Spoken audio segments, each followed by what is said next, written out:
봉독합니다.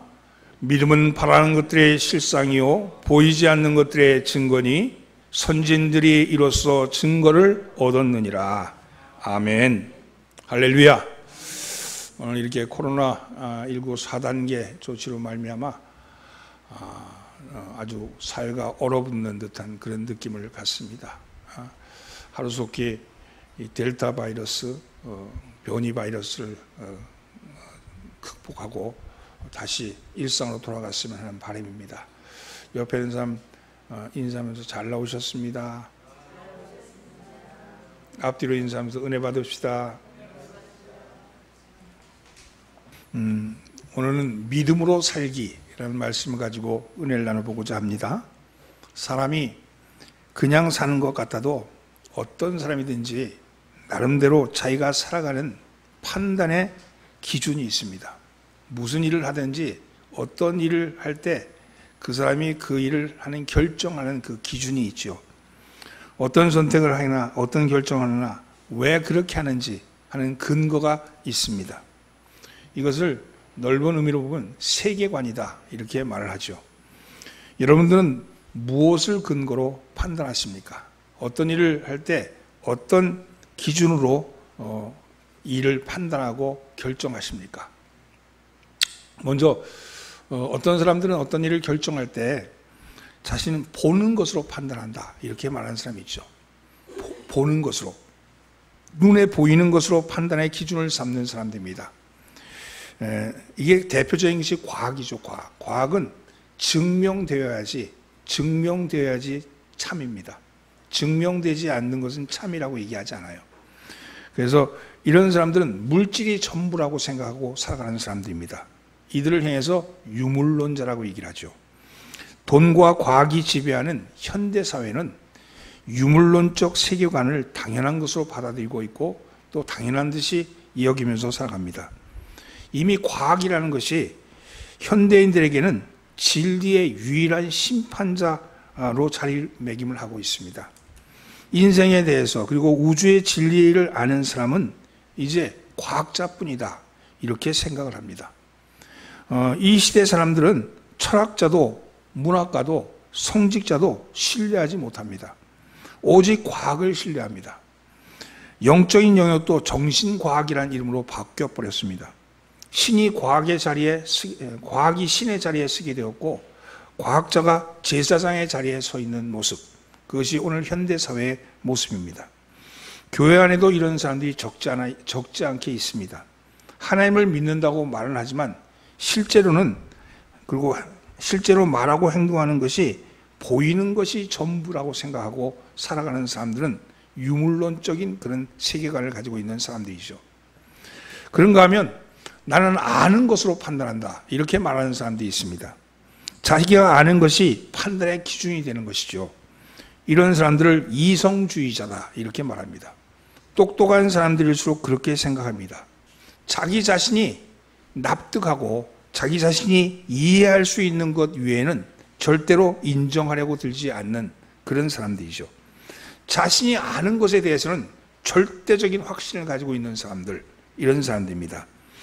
그런 사람들은 자기 확신으로 모든 것을 판단하고 사는 것이 제대로 사는 것이라고 그렇게 생각하는 사람들입니다. 이런 사람들은 절대로 바뀌지가 않습니다. 완고한 고집을 가지고 있고 아집 안에서 갇혀버리기 쉽기 때문입니다. 교회 안에도 이런 사람들이 있죠. 그들은 기독교의 진리를 자신의 이성의 틀을 가지고 걸러서 받아들입니다. 자기의 의성 속으로서 맞는 것은 맞는 거고 틀린 것은 틀린 거고 스스로가 판단을 하죠. 기독교를 믿는다고 하지만 실제로는 자기만의 종교를 구축하고 있는 사람들입니다. 또 다른 한편은요, 난 느낌으로 판단한다 이런 사람들이 있습니다. 이렇게 대답하는 사람들이죠. 이런 사람들을 감각주의자라고 얘기를 합니다. 현대를 포스트 모던 시대라고 얘기하는데 이 포스트 모던 시대라고 불리는 우리 시대에는 이런 사람들이 의외로 많습니다. 감각으로. 이게 진짜인지 가짜인지 그건 문제가 되지 않아요. 이것이 옳은지 그런지 그것도 관심이 없어요. 중요한 게 뭐냐면 느낌이 좋으면 그만이라는 겁니다. 내가 지금 당장 기분이 좋으면 그것이 환각이든 거짓이든 속임수든 악한 거든 그거와 상관없는 거예요. 그런 것들. 그래서 자신이 감각으로 좋은 것으로 그것을 판단하는 겁니다. 교회 안에도 이런 사람들이 있죠. 그것이 진리와 일치하는지, 지금 말하고 있는 말씀이 성경에서 나온 말씀인지 진리의 말씀인지 그것의 성경의 근거를 둔 말씀인지에 대해서 따지지 않습니다. 그것이 나에게 좋으면 그냥 그게 복음으로 받아들이는 사람, 이런 경우는 값싼 은혜를 추구하게 되어 있죠.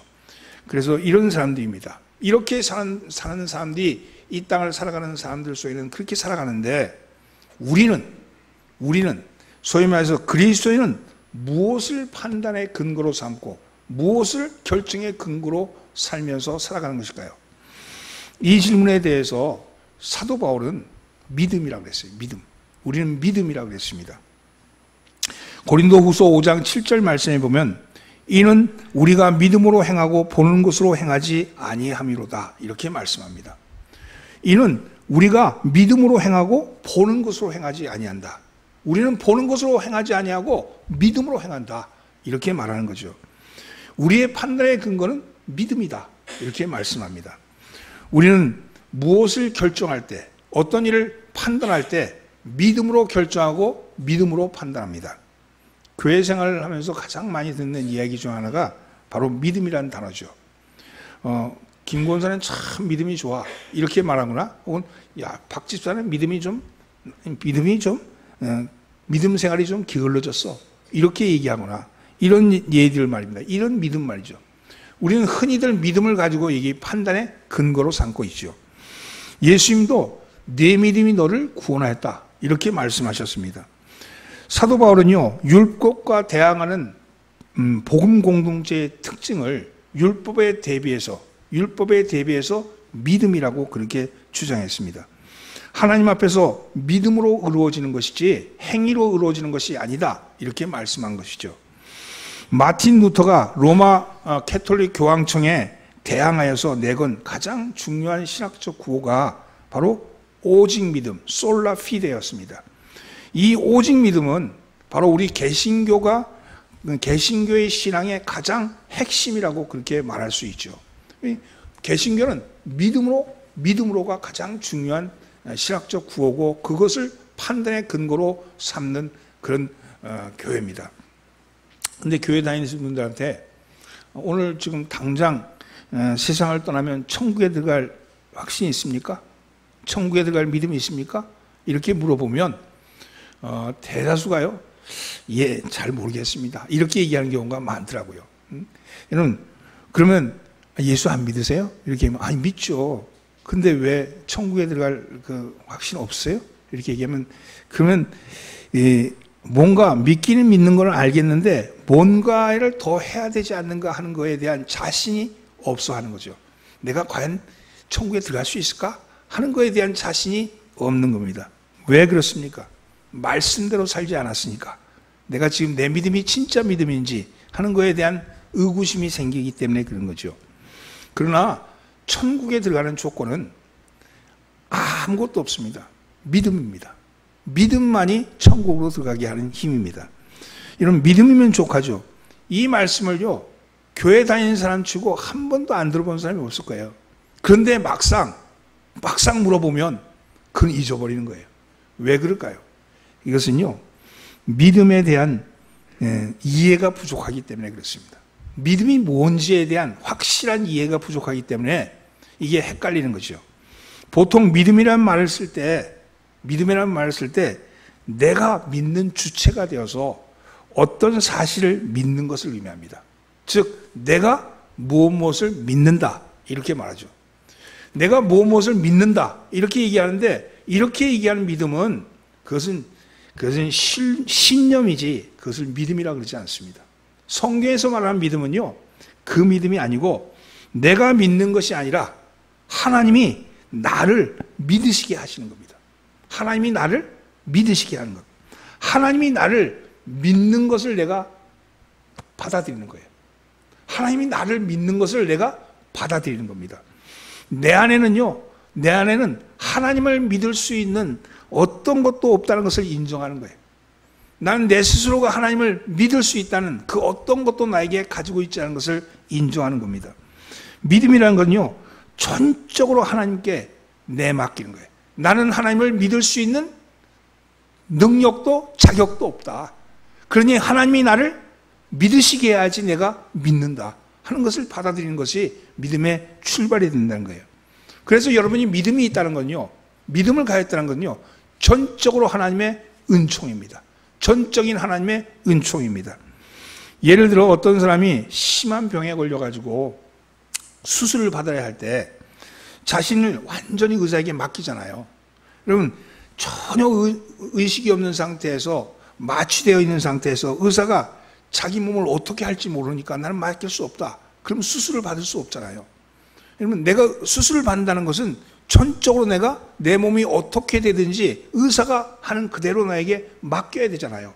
그게 믿음이죠. 믿음은 마치 그와 같은 거예요. 여러분, 대리운전기사에게 술 취한 운전기사가 운전대를 넘겨주잖아요. 그 운전기사가 갈 수 있게끔 맡기는 거잖아요. 마치 믿음은 하나님께 나를 전적으로 맡기는 겁니다. 그런데 그 맡기는 행위가 내 힘으로 가능하냐?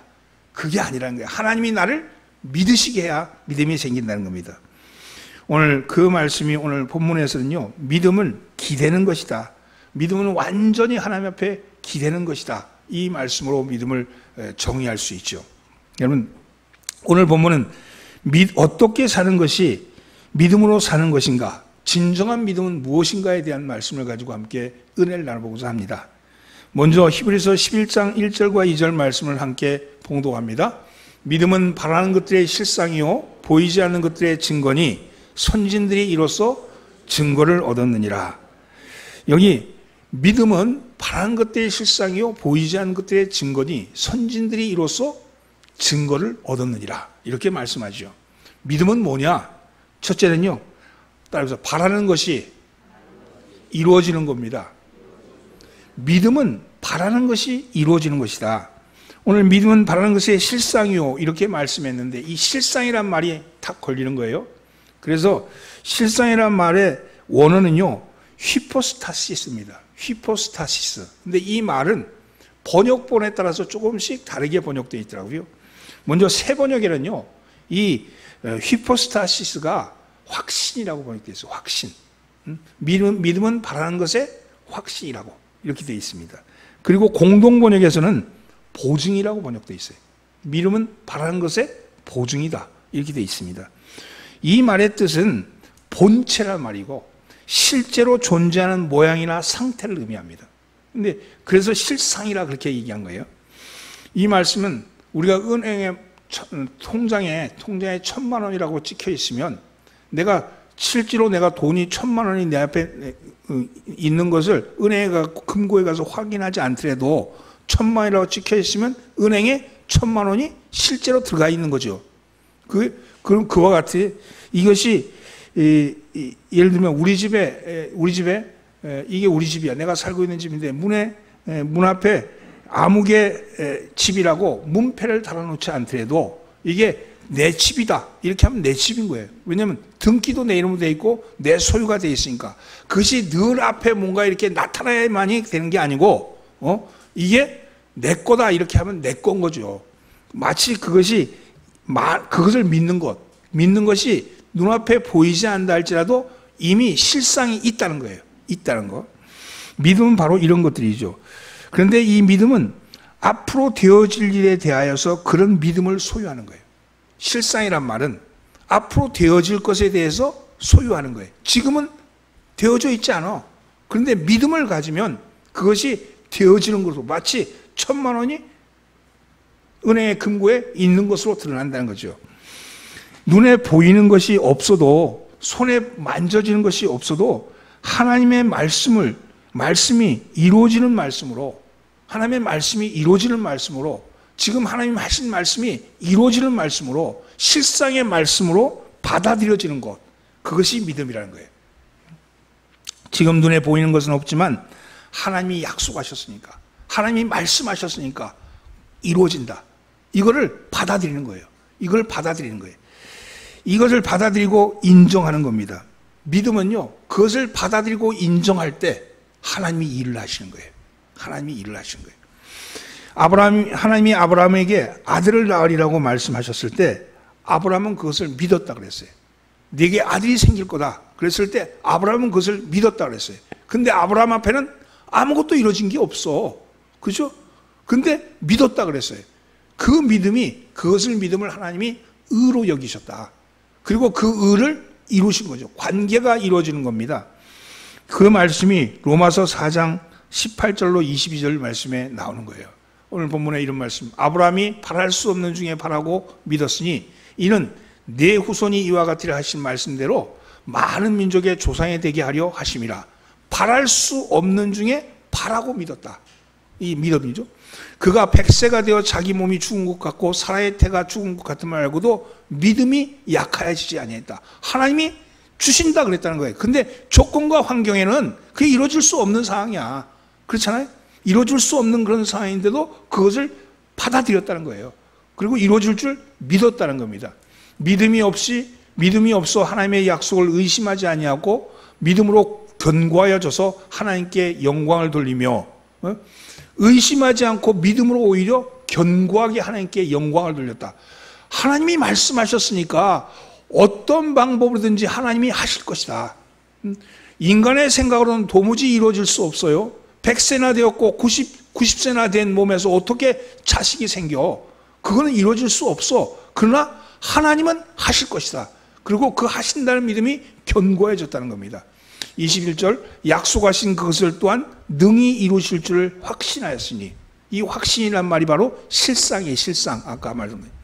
그러므로 그것이 그에게 의로 여겨졌느니라. 하나님은 그 믿음을 의로 여기셨다는 겁니다. 여러분, 그렇습니다. 요셉이 17살 때 꿈을 꿨죠. 장차 높은 사람이 되어서 형들이 자신에게 절을 하는 꿈을 꿨습니다. 그 꿈을 형들에게 얘기했다가 시기와 질투, 비웃음을 안고 그는 노예로 팔려가게 되었습니다. 또 억울하게 누명을 써서 감옥에도 들어가게 되었습니다. 그러나 그의 꿈은 변하지 않았죠. 그의 믿음은 변하지 않았습니다. 하나님에 대한 믿음이 흔들리지 아니했다 그랬어요. 하나님은 이런 요셉을 향해서 형통하게 하였더라, 이런 말씀이 나와요. 감옥에 있는데도 형통하게 했다 그렇게 말씀하는 거죠. 여러분, 그렇습니다. 나중에 그는 애굽의 총리 대신이 되죠. 그리고 실제로 형들이 와서 그 꿈대로 와서 절을 하는 그런 일이 이루어집니다. 모세도 하나님의 약속에 대한 확신, 믿음이 있었기에 80의 노구를 이끌고 애굽으로 들어갈 수 있었던 것 아니겠습니까? 여러분, 그런데 이 믿음이 믿음이에요. 근데 그게 우리 능력으로 가능할까? 우리의 힘으로 가능할까? 하는 것입니다. 여러분, 내 의지로 믿어야지 이렇게 얘기해서 그 믿음이 생기는가 하는 겁니다. 여러분, 우리가 의지로 어떤 것을 믿어야지 그러면 반대해서요, 진짜 그래 그런다니까. 우리는 뭘 믿어야지 그러면 그 믿어야지는 강도만큼이나 그 세기만큼이나 믿지 못한 의심의 강도도 그만큼 세져 가고 있다는 거예요. 결국은 왜 그래? 선악과를 따먹었잖아. 선악과를 따먹어서 우리는 늘 판단을 하는 거예요. 믿어야지 그러면 믿지 못하는 소리도 더 커져가고 있다는 겁니다. 여러분, 그래서 믿음은 하나님이 주시는 거예요. 하나님이 주시는 거. 여러분, 믿음은요, 하나님이 주시는 값없는 은혜입니다. 여기 이렇게 설교를 듣고 있잖아요. 듣고 있는데도 어떤 사람은 믿음이 있는 사람도 있고 믿음이 없는 사람도 있고 믿음이 큰 사람도 있고 적은 사람도 있겠죠. 그런데 어느 날 말씀이 들려지기 시작해. 무슨 얘기냐? 설교 말씀이 들려지기 시작하는데 들려지는 말씀 가운데 그 말씀 하나가 나를 건드리는 거예요. 그럼 믿어지게 된다니까. 내가 이성적인 눈으로 가지고 막 이성인 마리아가, 동정녀 마리아가 예수를 낳았다 그랬잖아요. 어떻게 동정녀가 나와? 이건 이성주의자는요, 이해할 수 없는 거예요. 근데 그 말씀이 믿어져. 그건 내가 한 게 아니고 성령님이 나를 믿어지게 하신 거예요. 여러분, 말씀은요, 성령님은 말씀과 함께 오셔요. 말씀과 함께 오셔서 말씀의 검을 가지시고 우리의 부정적인 것, 우리의 의심하는 것을 잘라내셔요. 그래서 믿어지게 하십니다. 여러분, 그래서 철저하게 믿음은 하나님의 은혜입니다. 믿어지게 하는 것은 하나님의 은혜입니다. 오늘 여러분 여기 있는 여러분들이 믿음이 있다면 그것은 내 힘의 내 의지가 아니고 내 신념이 아니고 내 신념으로 믿는 것이 아니고 그래서 종교를 믿는 것이 아니고 하나님의 은혜에 대한 응답으로 여기 앉아 있는 줄 믿습니다. 여러분 하나님은 말씀을 통해서 우리 안에 바라는 것을 심어주셔요. 말씀을 통해서 말씀을 듣는 중에 나에게 이 말씀이 나에게 주어진다는 거예요. 그걸 레마의 말씀이라고 하잖아요. 오늘 말씀이 나에게 주어지는 거예요. 그 바람이 생기는 거예요. 그걸 소망이라기도 하고 희망이라기도 하는데 이 바람이 우리를 끌어가십니다. 말씀이 우리를 끌어가시는 거예요. 아무런 바람도 없고 아무런 목적도 없고 아무런 방향도 없다면 그냥 물 흘러가는 대로 그냥 바람 부는 대로 사는 사람은요 아무것도 이룰 수 없습니다. 여러분 결국은 내 속에 바람이 내 속에 소망이 생기는데 이 소망은 하나님이 주시는 말씀을 통해 오는 거예요. 아니 다른 사람이 병들어 죽겠다 그래 다 죽는다 그래도 아니야 말씀 속에 아니야 살아 이렇게 말씀하면 그 말씀이 내 말씀이 되었을 때 나를 삶으로 끌어가는 거예요. 조건과 환경이 아무것도 변함이 없어요. 바뀐 게 없다 할지라도 하나님은 나를 끌어가시는 거예요. 그것이 믿음입니다. 여러분 믿음으로 여러분을 끌어가시길 예수님으로 축원합니다. 여러분 비 오기를 위해서 기도하는 사람은 우산을 준비해야 한다 이런 말이 있죠. 내가 비 오기를 위해서 기도한다면 하늘에 아무런 변화가 없다 할지라도 우산을 들고 나가야 되는 거야. 비 오기를 기도했다면. 여러분 그냥 비 오기를 기도하면서도 비 오면 오고 말면 말고 이렇게 생각하는 그런 기도가 아니라는 거예요. 내가 진정 하나님 앞에 비 오기를 기도했다면 우산을 준비해야 한다는 겁니다. 여러분 하나님이 나에게 거룩한 바람, 거룩한 소망, 거룩한 꿈을 주셨다면 그것이 이루어질 것이라는 확신, 실상을 가지고 지금 있는 자리에서 최선을 다해야 합니다. 그걸 받아들일, 꿈을 받아들일, 그 소망을 받아들일 그런 모습이 되어야 된다는 거예요. 여러분 수주작처라는 말이 있어요. 수주작처. 이 말은 뭐냐면 어느 곳에 있든지 주인처럼 행세해라 이런 뜻입니다. 이게 다른 말로 하면요 내가 비록 조연을 맡았다 할지라도 주연처럼 행동하라 이런 말씀이에요. 연극에서 조연은 별 볼 일 없잖아요. 그냥 한번 지나가는 수준의 한마디 말, 몇 마디 말 엑스트라를 맡았다 할지라도 그 한마디 말에 주연같이 행동하라 이렇게 말합니다. 오늘 여러분 이런 거예요.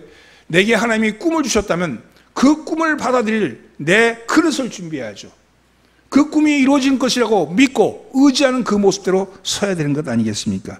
여러분 하나님이 이루어 주실 것이라는 그런 그것을 온전히 받아들이고 내가 쓴 자리에서 최선을 다하셔야 합니다. 그것이 바로 바른 믿음이죠. 사랑하는 성도 여러분, 하나님이 우리와 함께 하십니다. 하나님이 우리에게 심어주신 소망이 있습니다.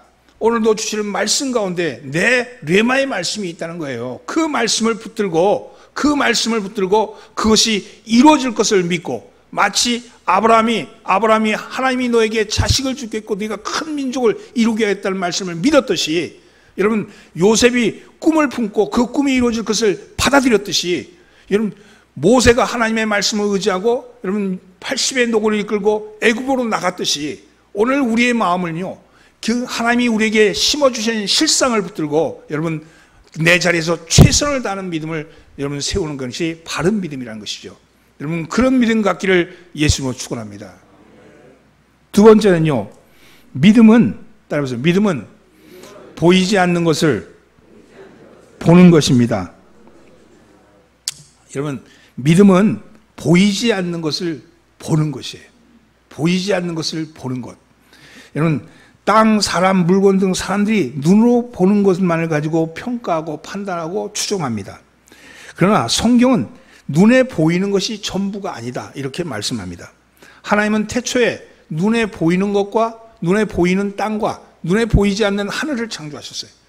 그런데 인간은 사단의 유혹에 받아서 선악과를 들고 와서 그걸 가지고 유혹하는 그 사단에게 보암직도 하고 먹음직도 한 그걸 따먹었죠. 선악과를 먹음으로 인해서 그의 눈이 밝아졌어요.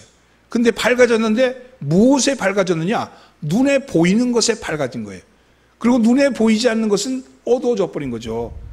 그러니까 눈에 보이는 것들만 가지고 판단합니다. 누가 판단합니까? 하나님이 아닌 내가 하나님같이 되리라 그랬으니까 내가 판단하는 거죠. 그래서 눈에 보이는 것을 판단하고 그것만을 가지고 추구하다 보니까 눈에 보이지 않는 것, 그것에 대해서는 모르고 있는 겁니다. 그러나 이 세계는요, 세계를 유지하고 지탱하는 실체는 눈에 보이지 않는 것에 있다는 거예요. 예를 들어 우리가 지금 여기 있는 이 교회가 있는데 이 교회를 지탱하고 있는 건 뭐겠습니까? 기둥이고 기둥 안에 있는 콘크리트고 거의 철근이고 그런 거잖아요. 그런 건 눈에 안 보이잖아요. 벽만 보이죠, 벽. 이걸 지탱하고 있는 것은 눈에 보이지 않는 거예요. 그러나 실제로 눈에 보이는 것은 그냥 그 앞에 장식일 뿐입니다. 오늘 우리가 살아가는 사회도 마찬가지죠. 이 세계도 마찬가지입니다. 이 세계를 이끌어가고 있는 여러 가지 물질들, 눈에 보이는 것들은 장식일 뿐이에요. 시간이 지나면 후패해져 가고 시간이 지나면 다 무너져 가고 쓰러져 갑니다. 그러나 영원한 것은 뭐냐? 하나님과 말씀입니다. 이 하나님 그리고 말씀이 이 세계를 유지하는 지탱하는 힘이라는 거죠. 여러분, 그래서 우리 진짜 실체는 보이지 않는 하나님 그리고 그분의 말씀입니다. 그래서 우리의 믿음은 눈에 보이는 세상의 것에 의지하지 않는 겁니다. 눈에 보이는 세상의 것을 의지하는 것이 아니라 눈에 보이지 않는 하나님과 말씀을 의지하는 거예요. 이 하나님과 말씀이 이 세계를 끌어가는 지탱하는 힘이라는 거죠. 사람들은 눈에 보이는 인정이라든지 권력이라든지 아니면 집이라든지 성공이라든지 학벌이라든지 이런 것을 믿지만 이것은 결국 다 없어질 것이고 망하고 말 겁니다.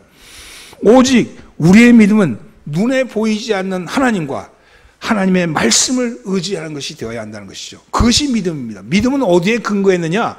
눈에 보이는 물질적인 것이 아니라 눈에 보이지 않는 하나님과 하나님의 말씀을 의지하는 겁니다.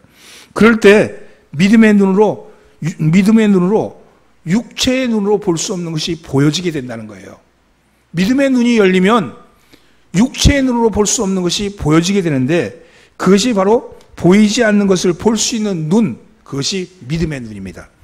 믿음의 눈으로 보면 주님이 곧 오실 것이고 믿음의 눈으로 보면 이 땅은 불탈 것이고 믿음의 눈으로 보면 하나님 나라의 새로운 기업이 우리에게 있을 것이고 우리는 장차 그곳에 가서 살게 될 것이라는 거에 꿈이 있죠. 믿음이 있죠. 그래서 사도 바울은 육신은 날로 후패해지지만 속사람은 날로 새로워진다 그랬어요. 이것은 뭐가 새로워지는 거예요? 믿음이 새로워지는 것이죠. 그리스도인들은 육체적으로 늙어가지만 영원한 삶을 생각하면서 주님의 오심을 기대하고 그것을 기대하면서 우리는 살아가는 겁니다. 여러분, 아파트 분양을 받았거나 혹은 또 새 집을 짓는다는 것을 생각해 보십시오. 그 사람은요, 하루하루 시간이 갈수록 그 아파트 혹은 집에서 살 날이 가까워지고 있다는 거 아니겠어요? 마찬가지로 하나님께서 우리에게 하나님 나라의 기업을 만들어 주셨다고 그랬어요. 이것은 우리의 눈에 보이지 않는 거죠. 그러나 분명한 것은 하나님 나라의 기업이 있다는 것을 믿는 거예요. 그건 있다 그러셨고, 그래서 우리에게 영원한 생명이 있고 우리가 주님이 오실 날이 가까워지고 있고 그것은 사실이고 그것은 진실입니다. 그건 사람들의 눈에는 보이지 않는 것이고 사람들이 볼 땐 미쳤다 그럴지 모르지만 우리는 그것이 실질적인 것으로 받아들이는 거예요. 그래서 현재 내가 그것을 지금은 아직은 내가 살지는 못하지만 마치 아파트에 분양받아서 입주할 날이 가까우면 가까울수록 내가 그 집에 살 것이 점점 분명해지듯이 새 집을 짓고 있는데 그 집이 점점 지어지고 있으면 그 집에 가서 살 날이 가까워지면서 기뻐하듯이 오늘 우리는 우리의 삶은 점점 하나님 나라에 가는 것에 대해서 기쁨이 넘치는 거죠. 나이가 들어갈수록 주님의 집에 갈 것이 더 기쁘고 기뻐지는 것이 그게 믿음입니다. 그 믿음 생활은 그래서 연세가 드시면 들수록 내가 나이가 들어서 이게 몸도 힘들고 어렵고 이렇게 생각하는 게 아니고 오히려 주님의 나라가 가까워졌으니 감사하다. 아니, 차를 기다리고 있는데 시간이 지나면 차 올 시간이 가까워지면 좋아야지. 차 올 시간이 정거장에 서가지고 기다리는 시간이 길어지는데 이런 가까워지면 좋아야지. 그런 마음이 우리에게 있어야 된다는 거죠. 여러분, 그것은 무엇에 대한 그것을 의지하느냐? 보이지 않는 것에 대해서 내가 그것을 내 걸로 받아들이고 그것을 내 실체로 받아들이고 보이지 않는 것을 내 것으로 받아들일 때 가능합니다. 베드로는 이것에 대해서 베드로 전서 1장 8절에서 이렇게 말씀합니다. 예수를 너희가 보지 못하였으나 사랑하는도다. 이제도 보지 못하나 믿고 말할 수 없는 영광스러운 즐거움으로 기뻐하라니. 여러분, 이 말씀은 우리가 말씀을 묵상할 때, 그래, 보지 못했지만 믿고 말할 수 없는 영광스러운 즐거움을 기뻐한다. 하나님 만날 날이 지금 보지는 못했지만 주님을 만날 것에 대한 그 말할 수 없는 영광스러운 즐거움이 우리 속에 있다는 것입니다. 오늘 사랑하는 성도 여러분, 성령님이 우리의 영 안을 여셔서 이 하나님의 약속의 말씀들이 보여지기를 예수님으로 축원합니다. 천국은 있습니다. 그리고 하나님 나라는 약속된 나라가 있습니다. 여러분, 그 나라가 우리 가운데 지금은 보지 못하나 우리가 볼 수 있게 될 줄 믿습니다. 여러분의 눈이 열려서 눈에 보이는 것에 연연하지 말고 믿음으로 보이지 않는 것, 하나님과 하나님의 말씀에 여러분의 마음을 두기를 예수님으로 축원합니다. 세 번째, 마지막으로요. 믿음은 하나님 말씀에 순종하는 겁니다. 여러분, 2절 말씀을 함께 봉독합니다. 선진들이 이로써 증거를 얻었느니라. 여러분, 아까 믿음은 바라는 것의 실상이요 보이지 않는 것의 증거라 그랬잖아요. 선진들이 증거를 얻었다 했어요. 선진들이 증거를 얻었다는 말은 선진들이 순종함으로 믿음을 증명했다, 이런 말씀이에요. 선진들이 성진들이 순종함으로 믿음을 증명했다. 우리가 교회에서 흔히 하는 얘기 있잖아요. 교회가 어렵고 힘든 교회, 분쟁이 많은 교회, 혹은 또 교회 처음 나온 교인들한테 이렇게 얘기합니다. 자, 이제 사람을 보지 마시고 하나님을 보고 신앙생활 하세요. 사람을 보지 마시고 하나님 보고 신앙하세요. 목사님 바라보지 마시고 하나님 바라보고 신앙생활 하세요. 이렇게 얘기하는 사람도 있고, 또 여러분, 사람을 보면 실망하지만 하나님을 보고 신앙생활하면 실망이 없습니다. 이렇게 얘기하는 사람도 있죠. 이 말은 완전히 틀린 말은 아니지만 맞는 말도 아닙니다. 여러분, 정말 사실 제대로 된 성도라면, 성도들이 있는 교회라면, 제대로 된 믿음의 사람들이 있는 교회라면 이렇게 말해야 합니다. 예수님 보고 싶으면요, 저를 보세요. 예수님 보고 싶으면 저를 보세요. 이렇게 얘기해야 합니다. 정말 이건 교만해서 하는 얘기가 아니고, 정말 교회가 그리스도의 몸이라면, 그리고 우리 안에 주님이 보여줘야 되는 거 아니겠습니까? 이 교회가 그리스도의 몸이라면 우리가 안에서 주님이 보여줘야 되는 것 아니겠어요?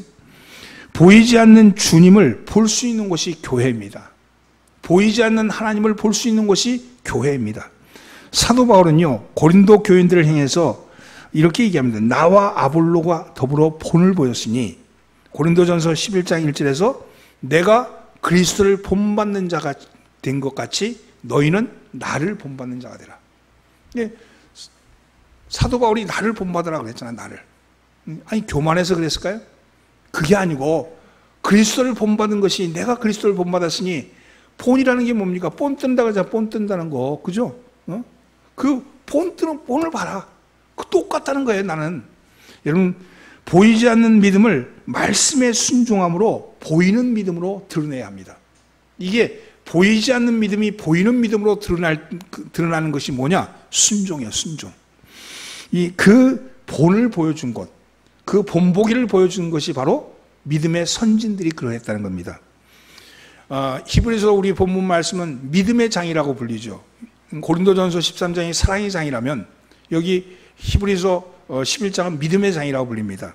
이 믿음의 장인 11절에는요, 5절부터 시작해서 나오는데, 5절에 죽음을 맛보지 않고 하늘나라에 올라갔던 에녹으로부터 시작해서 아브라함, 이삭, 야곱, 요셉, 모세, 그리고 기생 라합으로 이어져서 이렇게 믿음의 본을 보인 선진들을 쭉 기록하는데, 5절에서 32절까지 기록하면서 32절 말씀으로 끝을 맺는데 이렇게 말합니다.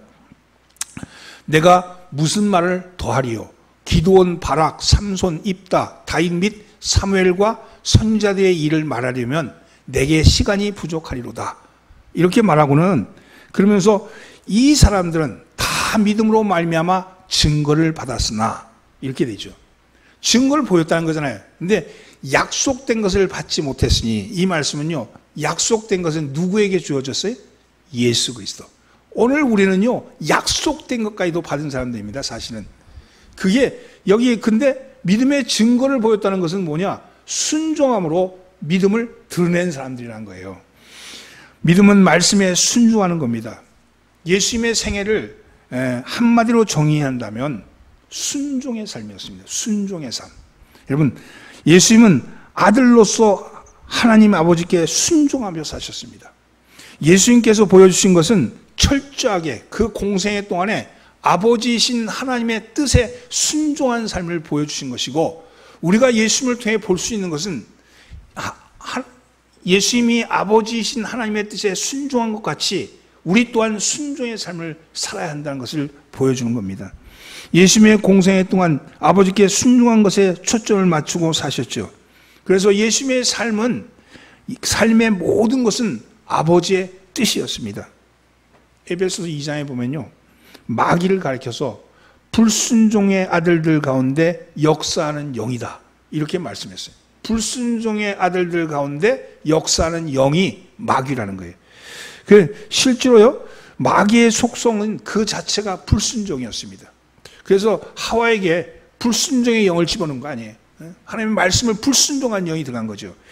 마귀가 하는 핵심적인 일은 불순종하게 하는 일입니다. 사단은요, 불순종 아들들 가운데서 역사할 뿐이지 순종하는 아들에게는 역사할 수가 없습니다.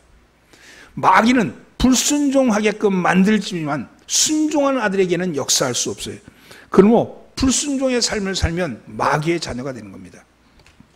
하나님은 불순종하여서 인류에 들어온 저주와 죽음의 고리를 끊게 하시려고 그것을 해서 아브라함을 부르셨어요. 아브라함을 불러서 순종하게 하신 거예요. 그 순종, 아브라함이 말씀을 믿고 바라고 갔잖아요. 순종의 복을 허락하신 겁니다. 그래서 아브라함으로부터 출발한 순종의 본은 예수 그리스도의 순종에까지 이어졌습니다. 예수 그리스도의 순종의 클라이막스는 바로 십자가의 죽으심입니다. 이 아브라함부터 시작된 순종의 본이 쭉 이어져 내려온 그것이 바로 선진들의 믿음이죠. 그것의 본이 보여진 겁니다. 십자가의 순종, 이것이 이 땅에서의 불순종의 고리를 끊어버리고 모든 저주를 사라지게 만든 겁니다. 아담이 불순종함으로 들어왔던 저주, 그래서 죽음이 들어왔고 저주가 들어왔는데, 판단이 들어왔는데, 그런데 하나님께서 순종하심으로, 예수께서 순종하심으로 이 불순종을 이겨내신 것이죠. 그래서 회복된 겁니다. 여러분은 그래서 예수를 믿음으로 여러분 순종의 자리로 들어오신 거예요. 순종의 자리에 들어와서 순종의 삶을 살고 있는 겁니다. 믿음은 하나님의 뜻에 순종하는 겁니다. 예수님께서 마태복음 10장 50절 말씀에 이렇게 말씀합니다. 누구든지 하늘에 계신 내 아버지의 뜻대로 하는 자가 내 형제요 자매요 어머니니라, 이렇게 말씀합니다. 하나님의 공동체는 불순종의 고리를 끊고 순종의 영을 가진 사람들이 모여서 하나님을 기쁘시게 하는 공동체입니다. 이 순종의 공동체라는 거예요. 믿음에서 순종이 나오지만 하나님의 사랑으로 인해서 이 순종은 깊어져 갑니다. 순종은 점점 깊어가죠. 이 순종은요, 사랑은 깊은 순종을 낳습니다. 이 순종은 자발적 순종입니다. 의무적인 순종이 아니라 자발적 순종, 깊은 순종으로 이어가게 하는 힘은 사랑입니다. 하나님이 날 사랑하시면 사랑하면 사랑할수록 더 순종하게 돼 있죠. 아버지의 사랑을 느끼면 느낄수록 더 순종하게 돼 있습니다. 순종하는 것이 믿음입니다.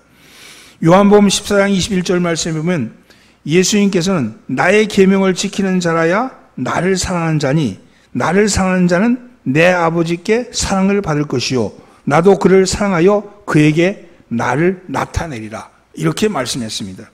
여러분 23절에 보면 요한복음 14장 사람이 나를 사랑하면 내 말을 지키리니 내 아버지께서 그를 사랑할 것이요 우리가 그에게 가서 거처를 그와 함께 하리라. 여러분 내 말을 지키면 순종하면 그러면 아버지께서 그를 사랑한다 그랬잖아요. 그 사랑이 나를 점점 깊은 믿음으로 끌고 가는 것이죠. 사랑하면 순종합니다. 사랑한다고 말하면서 순종하지 않는다면 그것은 사랑이라고 말할 수 없습니다. 믿음이 깊어진다는 것은 사랑이 깊어진다는 것이고, 사랑이 깊어지면 더 깊은 순종으로 우리를 이끌어갑니다. 사랑은 순종을 낳고 믿음이 순종을 낳습니다. 여러분, 믿음과 사랑, 그것이 순종을 낳는 거죠. 믿음과 순종과 사랑은 하나입니다. 사랑하는 성도는 말씀에 순종하십시오. 하나님의 뜻에 순종하십시오. 그것이 믿음으로 사는 겁니다. 그러면 어떤 말씀이냐, 이런 것이요. 여러분, 오늘 여러분 이런 거죠. 여러분의 삶에 살아가면서 오늘도 말씀은 끊임없이 하나님의 말씀이 오잖아요. 레마의 말씀이 오는 거예요. 저거 내 말씀이네. 아침에 묵상을 하면서 이거 나한테 이렇게 하시라는 거래. 그렇게 여러분의 성령의 검이, 말씀의 검이 여러분을 찌를 때 그 말씀에 순종하는 거예요.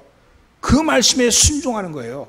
순종하면, 여러분, 그 약속에 순종하면, 여러분, 말씀하면서 내 병이 나으리라 이렇게 말씀했는데 그 말씀이 내 말씀 같아. 그 말씀에 순종하면 그 말씀대로 이루어진다는 거예요. 그게 믿음이죠. 여러분, 그 믿음대로 쓰시기를 예수님으로 축원합니다. 믿음의 선진들은요, 보이지 않는 믿음을 보이는 믿음으로 보여준 사람들입니다. 보이지 않는 믿음을 보이는 믿음으로 보여준 사람이 믿음의 선진들입니다. 왜냐하면 이건 우리 교회도 해당이 됩니다. 여러분들은 믿음의 선진들이에요. 여러분들이 여러분의 믿음을 눈으로 보이는 믿음으로 보여요. 비 오기를 기도하면, 기도했으면 우산을 준비해야지. 다 같이 기도해서 비 오기를 기도했다면 우산을 들고 나와야지. 여러분, 그게 믿음 아닙니까? 오늘 여러분이 가지고 있는 그 믿음의 모습을 보이시기 바랍니다. 보이지 않는 믿음을 보이는 믿음으로 보이는 여러분들이 될 때, 그것이 뭐냐? 보이지 않는 것을 보이는 것으로 하는데 그것은 순종에 따라서 그게 역사하는 거예요. 말씀에 순종하고 그 말씀을 따라갈 때 여러분, 보이지 않던 것이 보이는 것으로 나타나는 줄 믿습니다. 그래서 사도 바울처럼 나를 본받는 자가 되라. 아니, 여러분, 정말로 주님을 알고 싶으면 저를 보세요. 저를 보세요. 이렇게 말할 수 있는 사람이 될 때, 여러분, 이 교회가 그리스도의 몸된 교회의 성숙된 모습 아니겠습니까? 여러분, 많은 믿음의 후진들이요, 앞서간 믿음의 선진들이 보여준 본을 따라서 믿음을 키워왔습니다. 오늘도 마찬가지죠. 우리는 누구를 볼 것이냐? 그리스도를 본받는 것 같이 나를 본받는 자가 되라. 그렇게 말씀하셨잖아요. 여러분들의 앞서간 믿음의 본을 보였던 사람을 따라가든지 아니면 그리스도를 바라보든지, 그래서 그를 바라보면서 내가, 여러분, 우리 안에 보이지 않는 하나님이 보이는 하나님으로 드러나게 하시기를 예수님으로 축원합니다. 기도합니다. 사랑과 은혜와 자비가 무한하신 하나님 아버지, 한 번뿐인 인생을 오직 믿음으로 살기를 원합니다. 믿음은 바라는 것이 이루어지는 것이고, 믿음은 보이지 않는 것이 보이는 것이고, 믿음은 말씀에 순종하는 것이라고 말씀하셨는데, 이 말씀이 우리의 말씀이 되게 하셔서 우리를 믿음의 사람으로 변화시켜 주옵소서. 그리하여 하나님이 가장 기뻐하시는 모습으로 쓰임을 받을 수 있도록 은혜를 내려 주옵소서. 예수님의 이름으로 기도드립니다. 아멘.